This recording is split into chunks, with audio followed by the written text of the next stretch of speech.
Hi, this is Bob Sitzze, and full of years. Today I'd like to have you come on out with me out here to my mulch pile. And before I do a little digging, I'd like to invite you to consider something that comes to mind when I think about digging. I'm not sure why, but it has to do with your memorial service. Maybe you can make the connections. As I dig in a mulch pile, one of the things I think about is how life recycles itself. I dig, there's dirt that used to be plants and will pretty soon be soil that's wonderful for growing other things. And that's kind of like what a memorial service can be. What I'm doing here is not pro forma. Most people don't bury their garbage. They just throw it away and it goes somewhere else to become methane or whatever. But in my life, a mulch pile is an example of how what is pro forma or ordinary could be something really special. That's what memorial services can be, really. You think about it. Here you are, gone. You've died. They're either ashes or a body. And people who love you or know you are going to remember you in some way that is meaningful and it puts closure to your life, or at least brings them together in a moment of high emotion or wonder or storytelling or whatever. In my experience, many memorial services kind of miss some marks. A lot of them are pro forma, following a prescribed order of worship. That's okay, nothing wrong with that. But they usually miss the mark because people are coming to these services with emotions that don't get expressed except by the few who get to say the few words,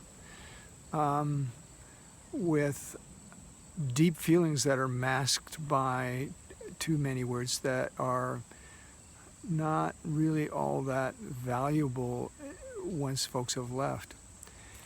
Now, I say it with some caution because your idea of a memorial service may be different than mine. I'll talk about that in another place.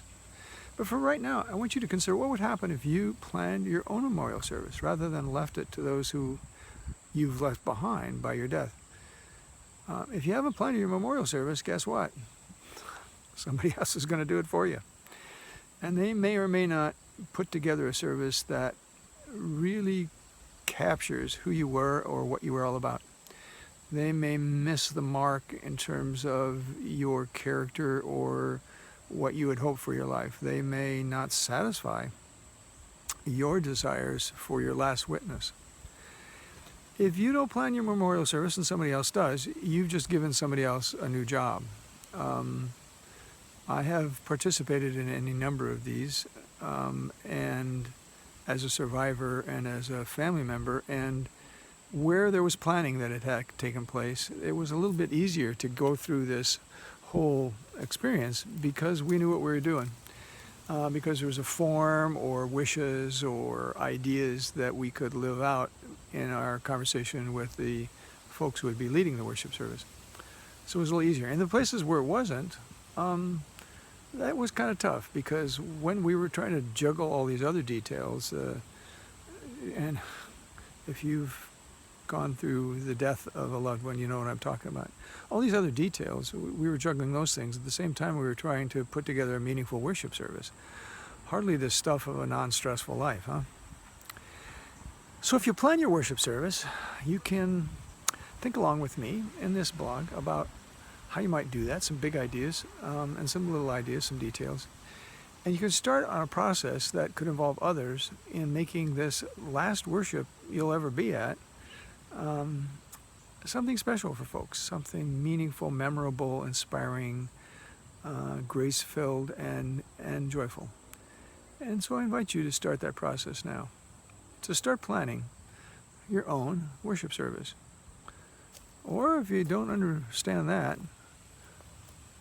think about this mulch pile.